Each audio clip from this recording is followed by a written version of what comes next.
working environment needs to be fun. Everything you're doing in life needs to be fun. How do we support our own institutions?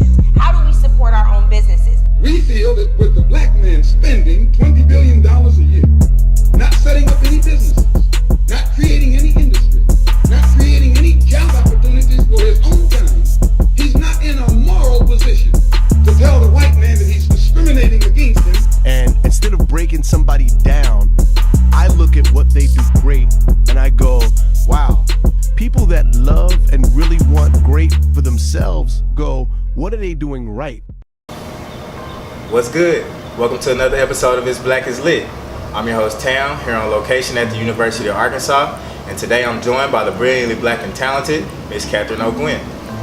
So Kathryn, tell me a little bit about your work with photography and your experience with black art and photography overall.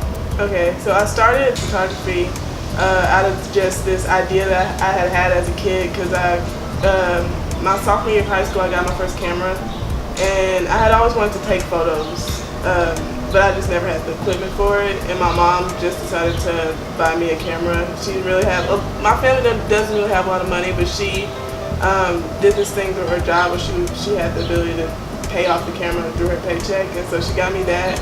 And what I would do is, like, pretty much the day that I got that camera on, I would like leave my house and walk across neighborhoods just to go find stuff to take photos of. And then whenever I was down at my grandma's house, like, she lived out in the middle of nowhere, it was nature all around. I would go and like walk across fields, take pictures of like cows and like bees and like all these other natural things.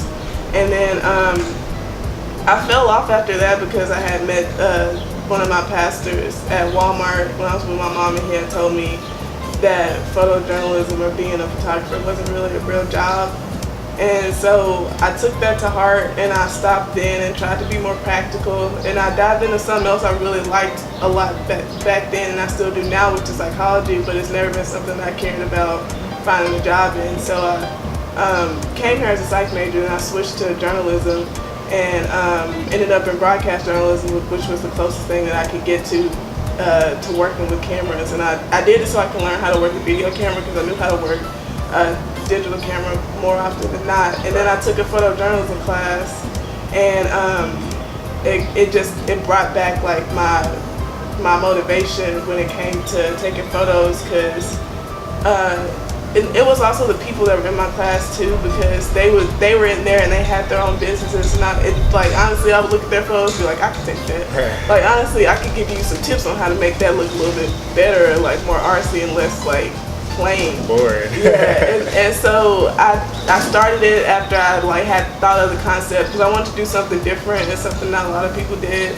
I originally had thought I could do Black Mentaloosh, because it's a reference to a poem by William Butler Yeats, and the poem kind of, at the end of the poem, there's some lines in the poem that just exemplify like me as a kid, because at the end it's like Black Mentaloosh wanders around alone and shifts to the moon and shifting eyes, and like the camera eye shifts and all that stuff, and I just brought that back to who I was as a kid and how that kind of translates to just the type of person I was when I took photos. And then it also goes to my other thing, which is my rap thing, and how I use a lot of references to the night in my name, like Mountain Week, Bad Night, and also just my name, like Black Cat, like I'm right. Kathryn, I'm black, and being black has never been something I've been, that's a lie, because when I was younger, like, and grew up in Texarkana. Texarkana was a very racist town, but it was a very microaggressive racism. Like they made you feel bad for being black without directly saying you're black, you should feel bad. Yeah. And so being able to like translate that into my brand, like, is kind of just like a push on like, I'm black and I'm proud of being black, right. And this is my art too, type of thing. So yeah. That's cool. It sounds like that, life has brought you back to your passion, and it has a funny way of doing that, using your classmates to kind of inspire you to get back in photography, even though you may have faced some obstacles. So tell me about your vision. What are some of the steps that you're taking to accomplish those goals that you set? So I don't want to be a thing where it's like you have to have $200, $300 to get a photo session with me. Like I don't care for it to be that exclusive, because before I started my brand, I kind of like paid attention to a lot of the other photography brands a lot and tried to like price how much they charge, see what type of photos they took, and like see what type of equipment they use, just to like kind of get some type of idea of where I should go with my stuff. But then I just realized that like the type of thing I want to do is completely different from what they're doing, because they're a business more often than not. Where I just want to be a person who takes photos and like gets to know people too, because I like talking to people. I used to be really shy, but like at this point, talking to people is still so new to me, and getting to know people is still so new that I really still enjoy it a lot. I don't think it's something I'm never not going to enjoy. Yeah. I would hate for that to happen, but it's more of a thing where I do it for fun, and also and I do cheap sessions just because like when you get your pictures taken and it turns out good, like you have like this like tinge of confidence that just comes with it at some point. So I really want to like give people that too. You're using your art and your work as a way to provide a service to the community and help kind of just make people feel better about themselves without having to, pay a whole lot of money for it. Yeah, it's really great. So where can we find you and your work online? So I have an Instagram, it's We the Roses Art, because I love Kanye. So with that name, I also started incorporating more than just my photography. I decided to add art, like more literal meaning of visual art, like painting and drawing and digital painting, to like what I offer for people. My website is coming soon, and yeah, that's pretty much it. I want to keep it simple and not be on all avenues yet, because that's a lot of like linking and all that stuff. So pretty much just Instagram is where I am right now for the most part. So yeah. Well, we definitely appreciate you stopping by the show with us today. Everybody be sure to follow Kat and her work on our Instagram page. And we are excited to see you be the visionary that creates change for people like you and me.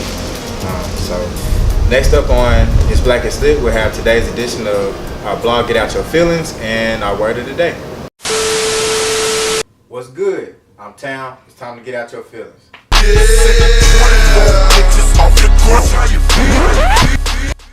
So how do you feel about the recent run-in with Lavar Ball and Donald Trump? Well, I think that this incident with Lavar Ball and Donald Trump is about two people who understand how to economize and maximize the publicity that they receive from controversy. I think both Lavar Ball and Donald Trump are the same type of person. So they both have the same goals in this situation. They both are trying to make sure that they maintain a position of superiority.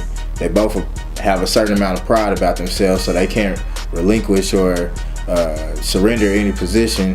Lavar won't say thank you. Donald Trump won't let it go that he won't say thank you, and uses that as a platform to push his ideology about black people being ungrateful. So because of this international incident where LiAngelo was with his team at UCLA and they were shoplifting, I think that there is a seriousness to this incident that is diminished or detracted or is taken away from by the way that Lavar and President Donald Trump has handled this situation. But again, I can't help but think that it's strategic on both of their parts because of who they both are and how they both have approached handling their platforms. It's both in their economic interest to stoke controversy. So when you have two people who have that understanding, I think that they both have a desire to try to leverage their position to get some type of economic gain from this. And I think that essentially both people have stoked their fan base. They have stayed true to who they are. So, I think that they both have an understanding on who they are and how they are. I think Lavar wants to try to maximize this economically, and I think Donald Trump wants his constituency to support him. So I think that they both have turned this into a political and economic platform.